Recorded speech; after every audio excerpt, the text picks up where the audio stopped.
And welcome back, everybody, to another episode of MLB DFS Quick Hits, your Wednesday, August 2nd edition. Hope you guys had a fun Tuesday. If you didn't play the Cubs, it was a quick night. That's just the basis of that one. Framber with the no-no. That was tremendous as well. We got an 8-game main slate for you to break down on Wednesday. There's a 4-game early slate as well. If you have any questions, I'll be around the Gaining the Edge Fantasy Discord for that. Or you can find me on Twitter at BDentrek, BDENTREK. Let's get cracking on this 8-game main slate starting at 7:05 p.m. Eastern Time. Your totals: Rays, Yankees 8, Orioles, Jays 8.5. Waiting on Wrigley. White Sox, Rangers 8, Mets, Royals 9.5. Few totals we're still missing there, but we will navigate the minefields with that. I warned you guys going into Tuesday with the trade deadline, lots of scratches, lots of things going on. Still might be some weird roster situations on Wednesday, so keep close eye as lineup lock approaches. Pitching on this slate, got Garrett Cole, 10-8 at home against the Tampa Bay Rays. Cole's been outstanding, 20+ points in 4 straight starts. He's allowed 3 runs or less. I believe I had him back to had one bad start since June. He's been absolutely outstanding. He's got 5 or more Ks in 5 straight, 10 or more in 2 of his last 3. Cole's been great. He's been the Cy Young guy we've been hoping he would be. And now he gets to take on a Rays team, which is a good Rays team, don't get me wrong, but they're also striking out 25% of the time versus right-handed pitching over the last month, hitting 220 with a 175 ISO. So Garrett Cole, if you want to pay up to 10-8, zero problem with that whatsoever. Logan Webb, $9,800 at home against the Arizona Diamondbacks. This one's intriguing because Webb 7 innings, 304 Ks in his last outing, got beat up by the Nats. They start before that. Prior to that, though, he was great. So I'm willing to look back to Logan Webb on this night, especially in tournaments, because I think he'll come in low owned with the McClanahan's above and some guys below. And he takes on a D-backs team, striking out 23% of the time versus righties in the month of July, hitting 238 with a 158 ISO. So I'm looking for Webb to bounce back in tournaments at $9,800. Probably my favorite spot on this slate based on price is Cody Singa, $9,500 at the Kansas City Royals. Singa's allowed 2 earned runs or less in 6 straight starts. One of them was 3 1/3 innings because of weather, but overall he's been great, and the strikeouts have followed. He's got nearly a 25-ish% K to walk over those 6 starts, 5 or more Ks in majority of those starts. He's been very, very good, and now he faces a Royals team that over the last month, 22% K rate versus right-handed pitching, 244 average, 158 ISO. So if you don't want to pay all the way up for Garrett Cole, you want to roll the dice with Logan Webb, I love Cody Singa at $9,500 against the Kansas City Royals. Some other options for you. Yusei Kikuchi has been really, really good of late. I will just say that Baltimore Orioles, they can spank left-handed pitching, so keep an eye on that. But at $7,800 on this slate, Kikuchi is in play. Love me some Grayson Rodriguez, $7,200 at the Toronto Blue Jays. Grayson's looked great his last 2 starts, at least 5 innings, 2 earned runs total in his last 2 starts, and 10 Ks against the Yankees and at Tampa Bay. So not easy matchups by any means. Now you get a Toronto team likely without Bo Bichette still, striking out 23% of the time in July with a 249 average and 176 ISO. So I do like me some Grayson Rodriguez at a bit of a discount on this slate. Other than that, not much. Like the only option we could give, but it backfires every time, but he's so cheap, is Alec Marsh. Just hoping for strikeout upside with a depleted Mets team, but I'll probably pass. It's going to be paying up for Cole, maybe Webb. Love Cody Singa. Keep an eye on Kikuchi, and then Grayson Rodriguez. And similar to yesterday, I wasn't big on Framber. Then that Cleveland lineup came out after all their trades. I'm not saying that's why he got the no-no, but it made him so much more viable on that slate. So it's things like that I mentioned. Watch the lineups, watch them again on Wednesday because there's going to still be some moving parts in some of these deals, which may make a couple pitchers much more appealing. But for now, it's Cole, Webb, Senga, potentially Kikuchi, and then Grayson Rodriguez as we look at this early look at the 8-game Wednesday slate. All right, without a ton of pitching that we like, that means there's going to be a lot of bets. Of course, catcher's positioning at Will Smith at $5,600 versus the lefty Harris. Rushman's there if you don't believe in Kikuchi. That's fine.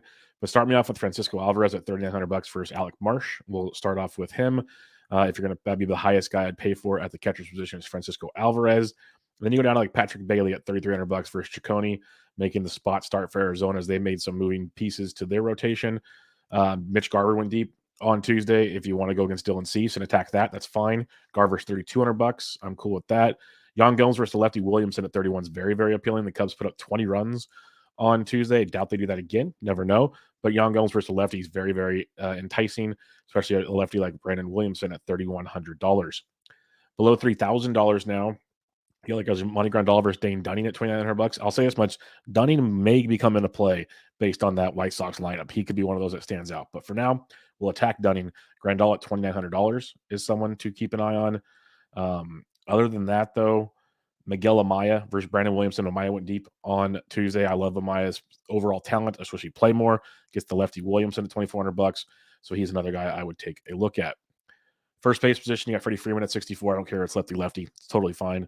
Big Meat Pete went deep again on Tuesday. He's $5,200 versus Alec Marsh. That's a really good spot for Big Meat Pete. Cody Bellinger had a combo meal, just crushed on Tuesday. He's 49 versus Williamson. So I like that as well. Going down farther, like Nathaniel Lowe versus Cease at $4,200. Again, if you want to attack Cease. Ryan Mountcastle's been heating up in a big way. He's 36 versus Kikuchi. So he's one to keep an eye on.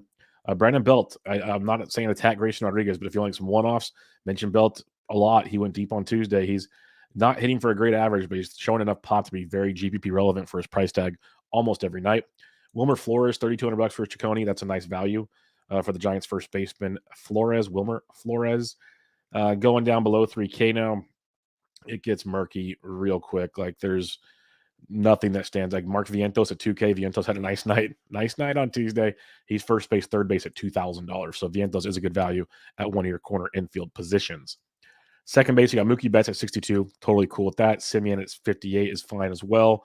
But if you want to save some money, like Christopher Morel at 48 versus Williamson, he would be in play for you. Nico Horner, he had a combo meal on Tuesday. He's $4,600 versus Williamson. You got Jorge Polanco versus Hudson. I love attacking Hudson. So Minnesota's a play I'd be intrigued by. Polanco's $4,500. I love Oakland, weirdly enough, playing on a full stack, but a partial stack because Gonsolin is horrible. So Zach Geloff at $4,300 as well. You got Edward Julian at $3,500 for Minnesota versus Hudson.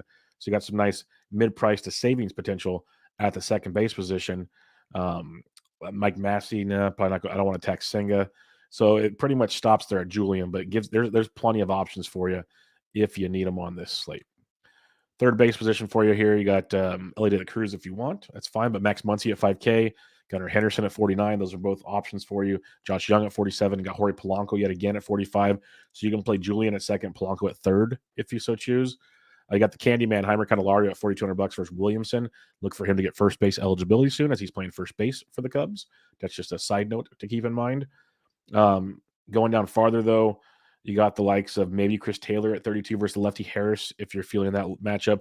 Patrick Wisdom, he went deep on Tuesday. He's only 3K versus Lefty Williamson. Love Patrick Wisdom at $3,000. Price point, GPP, lefty, lock it up. That's what we like to do with Patrick Wisdom when he faces left-handed pitching.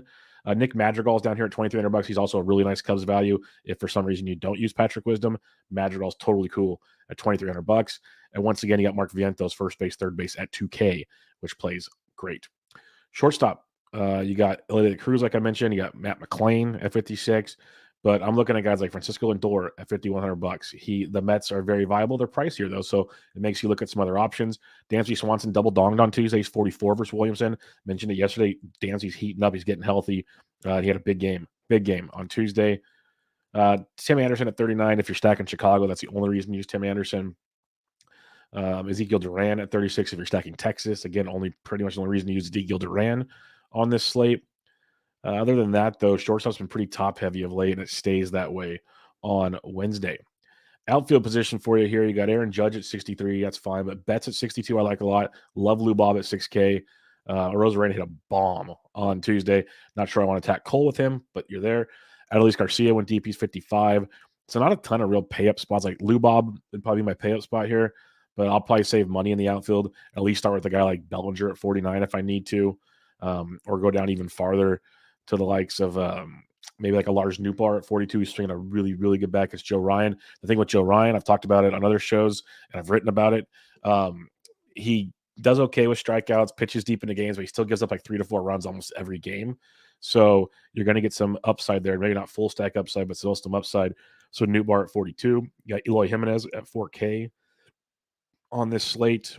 Going down below 4K, though, you got like Tyler O'Neill at 35 again. If you want to use a little St. Louis action, I don't want a big card stack, but a little stack, I don't mind.